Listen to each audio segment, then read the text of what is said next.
ప్రియమైన దేవుని పిల్లలారా, ప్రభువైన యేసుక్రీస్తు వారి పేరట మీ అందరికీ వందనాలు. ప్రభువు పేరట మీ అందరికీ శుభములు, దీవెనలు కలుగునుగాక. ఈ ఉదయకాలం పరిశుద్ధ గ్రంథం నుండి దేవుని వాక్యాన్ని చదువుకుందాము. సామెతల గ్రంథము 15వ అధ్యాయము 8వ వచనాన్ని చదువుతున్నాను. యథార్థవంతుల ప్రార్థన ఆయనకు ఆనందం. దేవుడు తన మాటలు మనందరి కొరకు దీవించునుగాక. ఆమేన్. ప్రియమైన దేవుని పిల్లలారా, యథార్థవంతులైన వారి ప్రార్థన దేవునికి గొప్ప ఆనందం కలుగుతుంది. మీరే నా ఆనందమని దేవుడు మనతో అంటున్నాడు. మన మొదటి ప్రాధాన్యత యథార్థంగా జీవించటం. ఇటుగాని అటుగాని పడిపోకుండా నిదానంగా సాగిపోవాలి. మన పద్ధతులలో కుటిలత్వం ఉండకూడదు. దుష్టత్వం ఎదుట మనం ఎట్టి పరిస్థితుల్లోనూ సాగిల పడకూడదు. ఖచ్చితమైన యథార్థతతో సరళమైన మార్గములో సాగిపోవాలి. మనం ఇటు అటు ఊగడం మొదలుపెట్టామా మన జీవితం కొట్టుకుపోతుంది. వంకర మార్గములోనికి వెళ్ళడానికి మనం ప్రయత్నిస్తే అస్సలు ప్రార్థన చేయలేం. ఒకవేళ ప్రార్థించినా ఖచ్చితంగా ఆ ప్రార్థనలు పరలోకం చేరవు. ఒక మాట, మనం తినని మార్గంలో ఉండి దేవుడు బయలుపరిచిన దేవుని చిత్తాన్ని అనుసరిస్తున్నామా? అలా అయితే మనం ఎక్కువ ప్రార్థనలు చేద్దాం. మన ప్రార్థనలు దేవునికి ఆనందం కలిగించాలంటే, ఆయన మన మధ్య ఉన్న ఆటంకాలు తొలగించాలి అంటే లేఖనములు ఇలా ఉంది: రక్షింపకుండినట్లు నా హస్తములు కురుచు కాలేదు, వినినేరకుండానట్లు నా చెవులు మందం కాలేదు.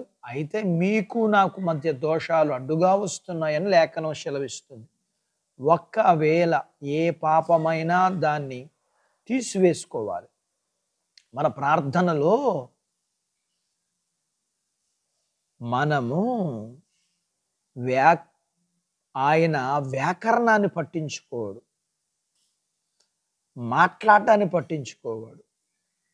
మనం ప్రార్థించేటప్పుడు ఉపయోగించే భాషా శైలిని తప్పుపట్టడు. పద్ధతి ప్రకారం ఒక క్రమంలో ప్రార్థించాము లేదా అని చూడడు. ఇలాంటి విషయాలన్నీ పట్టించుకొని మనుషులు మనల్ని తృణీకరిస్తారు. కానీ తండ్రి అయిన దేవుడు తన స్వంత బిడ్డలైన మనం ముద్దుగా పలికే ఆ నత్తి మాటల్లోనే ఆయన ఆనందిస్తాడు. పనివారైన తన బిడ్డలు చేసే, పసిపిల్లలైన తన బిడ్డలు చేసే ప్రార్థనలు ఆయన సంతోషిస్తాడు. దేవుడు తన మాటలు మన కొరకు దీవించునుగాక. ఆమేన్. ప్రార్థించుకుందాం. నాతో పాటు ఏకీభవించండి.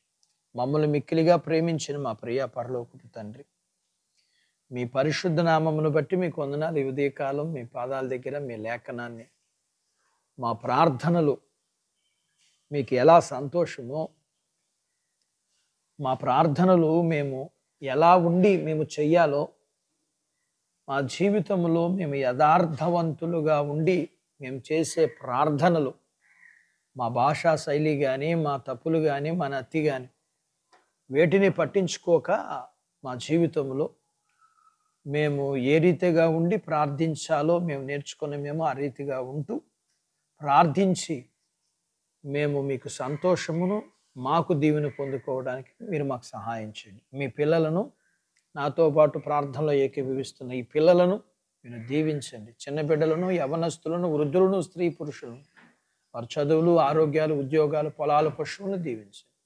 వివాహాలు కాని వారికి కావడానికి, అయిన వారికి గర్భఫలం ఇమ్మని, గర్భఫలం ఇచ్చిన వారికి సుఖమైన ప్రసూతి ఇమ్మని, ప్రసూతి అయిన వారికి ఆరోగ్యం ఇమ్మని. పిల్లలు చదువుకున్నారు, ఎగ్జామ్స్లు రాశారు, విజయాన్ని ఇవ్వండి.